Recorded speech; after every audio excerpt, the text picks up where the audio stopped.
आपने कहा कि हम भिन्न होकर भी एक हैं, हिंदू हैं, लेकिन जब निम्न वर्ग की स्त्री के साथ शीलभंग होता है तो संघ की ओर से संतोषजनक विरोध क्यों नहीं दिखाई देता?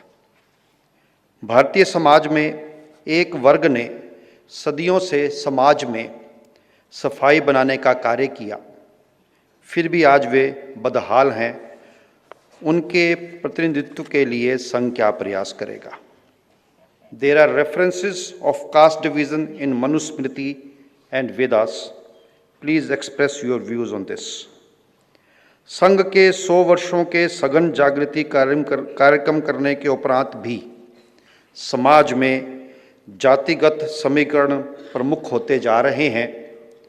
इससे हमें कब मुक्ति मिलेगी?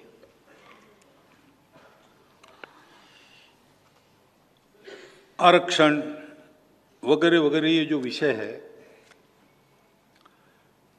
ये विषय तभी समझ में आते हैं जब मन में संवेदना हो। हमारे जातिगत आरक्षण पर प्रस्ताव है। पहली बार जब प्रस्ताव हुआ तब जैसा समाज में घमासान चलता है इसको लेकर, वैसा घमासान हमारे यहाँ भी चला। यानी घमासान मारपीट नहीं, लेकिन दो परस्पर एकदम सिरे से अलग विरोधी मत और उनका विवाद। तो सरसंघ चालक हमारे बाला साहब जी थे उस समय। उन्होंने एक सत्र सारा सुना और फिर उन्होंने कहा कि देखो, 1000 वर्षों से इस जातिगत भेद का दंश जिन्होंने झेला है, उनके परिवार में अपना जन्म हुआ है, ऐसी कल्पना करके सोचो और अगले सत्र में बोलो। अगले सत्र में आरक्षण के समर्थन का प्रस्ताव सर्वसहमति से पारित हो गया। ये संवेदना का प्रश्न है। इसमें जमा खर्च, किसको कितना लाभ, तर्क करेंगे आप, तर्क से इसका हल नहीं है। अन्याय हुआ, परिमार्जन होना चाहिए, ये भी एक तर्क है।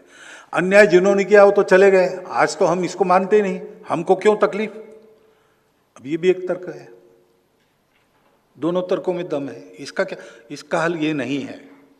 दीनदयाल जी उपाध्याय ने बताया कि भाई खड्डे में कोई गिरा है और उसको ऊपर निकालना है, तो जो खड्डे में गिरा है वो हाथ ऊपर करेगा, अपने पंजों पर खड़ा रह के ऊंचा होने का प्रयास करेगा, और ऊपर जो है वो नीचे झुक के उसको हाथ देगा, तभी होगा। इसकी आवश्यकता है। ये जो बाहर से वाद विवाद चलते सारे इन विषयों के बारे में, उसमें तर्क चलता है। लेकिन मैं कहता हूँ, मैं सार्वजनिक रूप से कहता हूँ, युवकों से बात करते हुए करता हूँ कि भाई अगर 1000 वर्ष हमारे लोगों ने ये झेला है, तो हमारे लोग हैं, उनको ऊपर लाने के लिए अगर 200 वर्ष हमने झेला तो क्या फर्क पड़ेगा? अपने लोगों के लिए कुछ छोड़ना होता है भाई, यही धर्म है ना।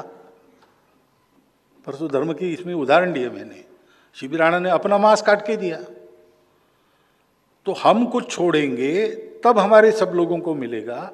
तो इसलिए करो, कुछ बात नहीं, होगा थोड़ा नुकसान। ये जब तक भावना नहीं आती तब इस बात को समझ नहीं सकते। संविधान सम्मत जितना आरक्षण है उसको संघ का पहले से समर्थन है, सदा रहेगा। और जब तक उस आरक्षण के लाभार्थियों को लिए लगता नहीं कि इसकी आवश्यकता नहीं भाई है, वो समाज भेद समाप्त हो गया, अब हम अपने बलबूते खड़े रहेंगे, ये दूसरे किसी को दो, ऐसा जब तक उनको लगता नहीं, हम उसके समर्थन में रहेंगे। ये मैं कई बार बोल चुका हूँ, ये संघ की भूमिका पहले से है। अब भेद समाप्त हुआ कब लगेगा? तो ये जो घटनाएं जिसका उल्लेख आया प्रश्न में, अत्याचारों की, ये बंद होगी।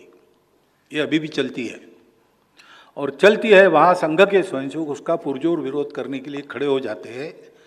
उन सब का विचार है कि ऐसी बातों में हमको जाना चाहिए, देखना चाहिए, सत्य और न्याय के पक्ष में खड़ा होना चाहिए।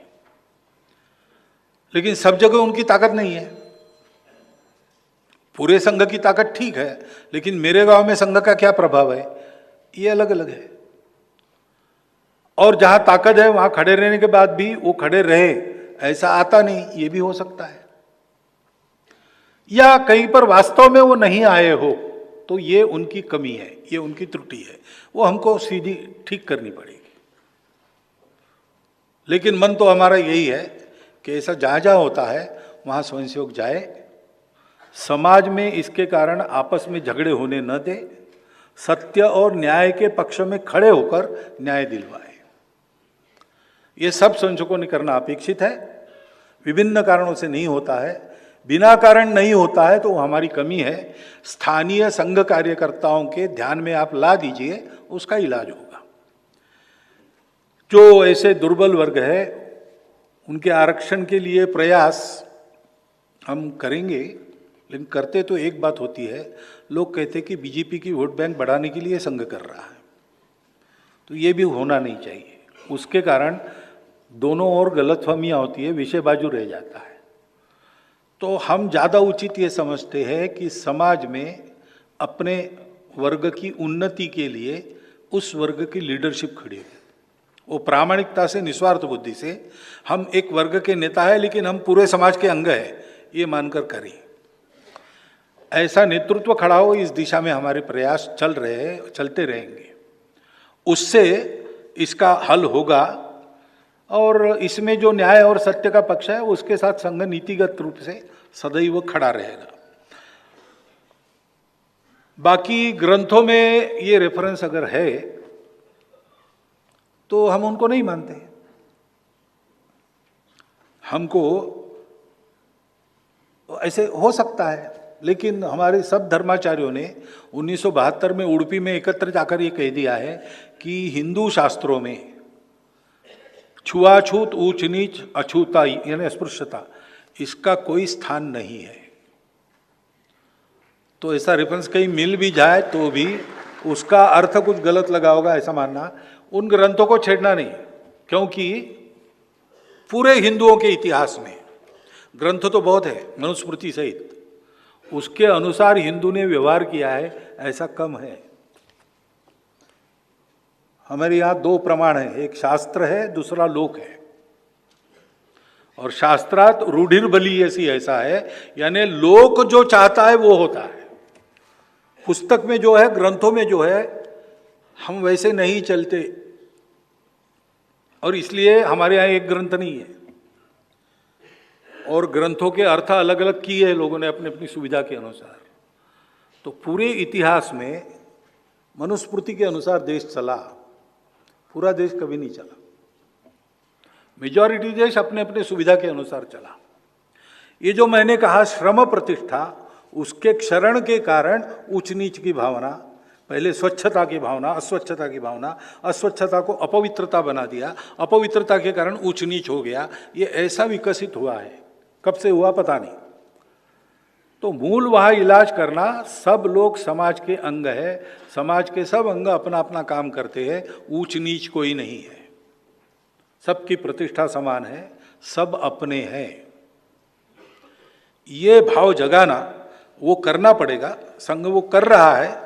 ग्रंथों का इसमें बहुत संबंध नहीं है, ग्रंथ हमेशा स्मृतियाँ तो बदलती है समय के अनुसार, और नई स्मृति की आवश्यकता है। हमारे धर्माचार्य लोग सब विचार करें और सभी भारतीय समाज के वर्ग, पंथ, उपपंथ, जाति, उपजाति सबको समाविष्ट कर सकने वाली, उनके लिए व्यावहारिक आचरण सिखाने वाली एक नई स्मृति उत्पन्न करे, ऐसा हमको लगता है।